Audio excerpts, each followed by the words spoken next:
fachada sul do Santuário Nacional é um grande livro aberto. Em cada imagem, um ensinamento. E hoje vamos mergulhar na representação de 3 apóstolos que traduzem, com sua vida e missão, a força dos sacramentos da Igreja. Simão Zelota e a unção dos enfermos, São Judas Tadeu com a Eucaristia e São Paulo anunciando o matrimônio, sinal da união entre Cristo e a humanidade. Uma verdadeira catequese em imagem e tradição. Por isso, acompanhemos. A fachada sul do Santuário Nacional é como uma página viva das Escrituras. No alto, sob as línguas de fogo, os apóstolos recebem o Espírito Santo e, com ele, a missão de continuar a obra de Cristo através da Igreja. Simão Zelota é mostrado ministrando a unção dos enfermos. O gesto recorda que, mesmo na dor e na fragilidade, pertencemos ao corpo de Cristo. A doença não é sinal de afastamento, mas de comunhão.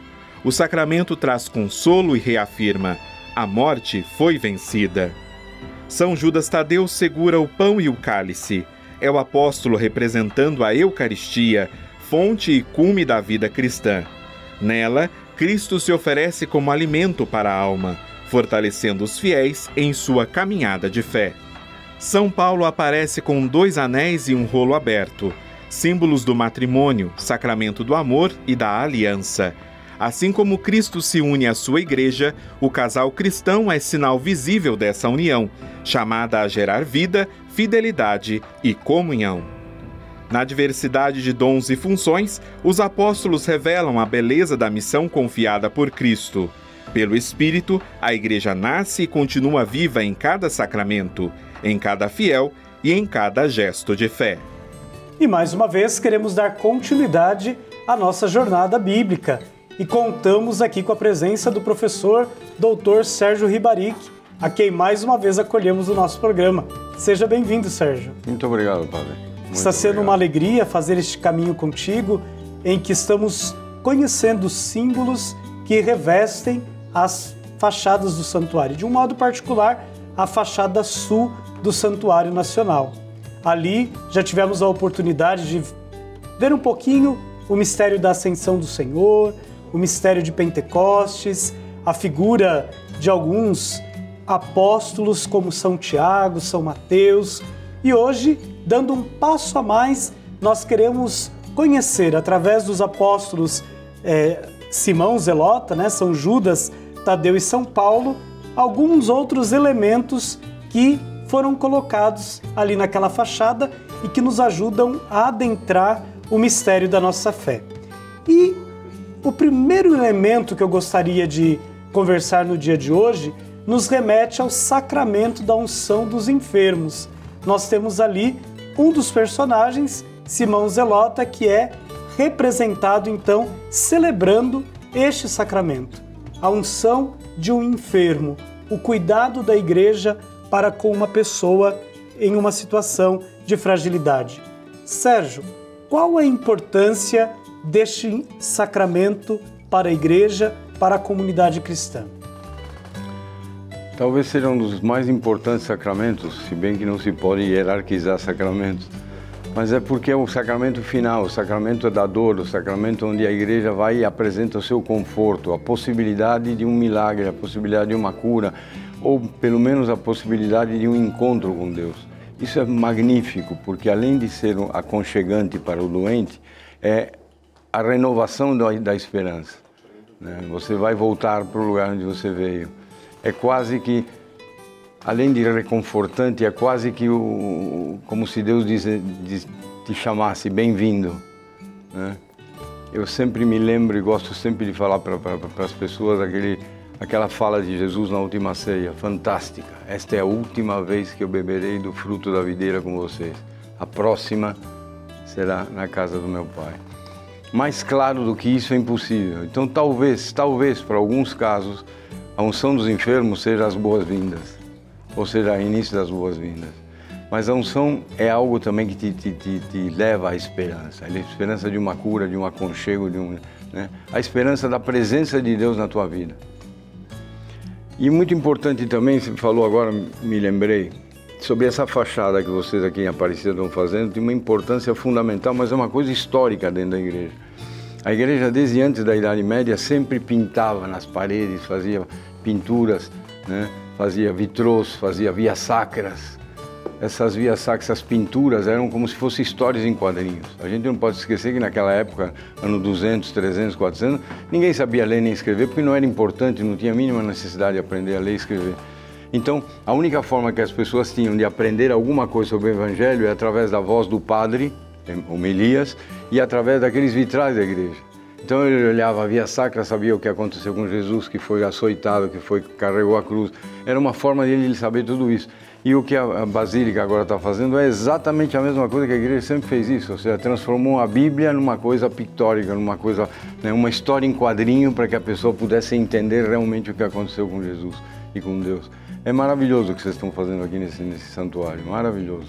Interessante que depois de vermos ali Simão, né, zelota, mostrando, né, essa importância, esse valor da unção dos enfermos, nós vamos ter São Judas celebrando a Eucaristia, este sacramento central para a nossa experiência de vida cristã.